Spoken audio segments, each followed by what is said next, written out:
शमशान का रक्षक, महादेव की डरावनी कथा। कहते हैं जहां डर खत्म होता है वहां से महादेव की शुरुआत होती है।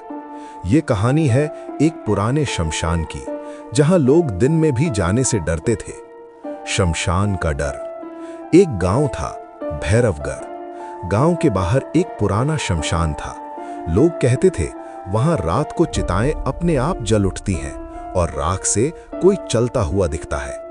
सबसे अजीब बात, शमशान के बीच एक काला शिवलिंग था जिसे कोई छूता नहीं था। चुनौती। एक दिन 4 दोस्त शहर से गांव घूमने आए। उन्होंने गांव वालों से ये कहानी सुनी और हंस पड़े। एक बोला, आज रात वहीं चलेंगे, भूत प्रेत कुछ नहीं होता। गांव के बूढ़े ने रोका, शमशान में भूत नहीं, वहां स्वयं महादेव रहते हैं। लेकिन उन्होंने बात नहीं मानी। आधी रात का शमशान। रात के 1 बजे चारों शमशान पहुंचे। हवा ठंडी थी और चारों तरफ सन्नाटा। अचानक एक बुझी हुई चिता से धुआं उठने लगा। एक दोस्त बोला, किसी ने जलाया होगा। तभी टप टप टप किसी के चलने की आवाज। डर की शुरुआत।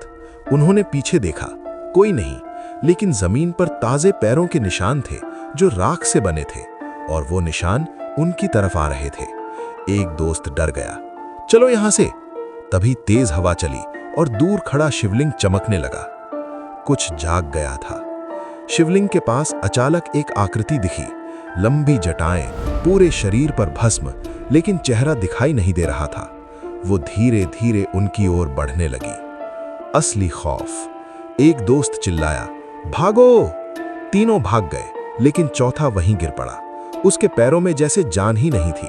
आकृति उसके पास आकर रुक गई और पहली बार आवाज आई, गहरी, भारी, गूंजती हुई। शमशान से डरता क्यों है? यही सत्य है। महादेव का रूप। अचानक बिजली चमकी और उसका चेहरा दिखाई दिया।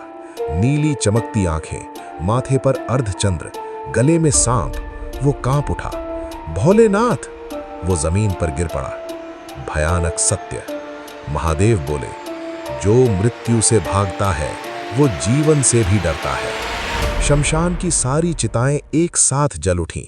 पूरा आसमान राख से भर गया और आवाज गूंजी, मैं डर नहीं, मुक्ति हूं। अगली सुबह गांव वालों ने शमशान में उस लड़के को बेहोश पाया। बाकी 3 दोस्त गांव छोड़कर भाग चुके थे। जब वो होश में आया, उसके बाल सफेद हो चुके थे।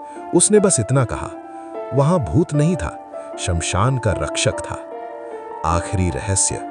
आज भी भैरवगढ़ में लोग कहते हैं, अमावस्या की रात शमशान में कोई डमरू बजाता है और राख पर बैठा एक साधु दिखता है जो कभी-कभी मुस्कुराकर कहता है, डर मत, यहां मैं हूं।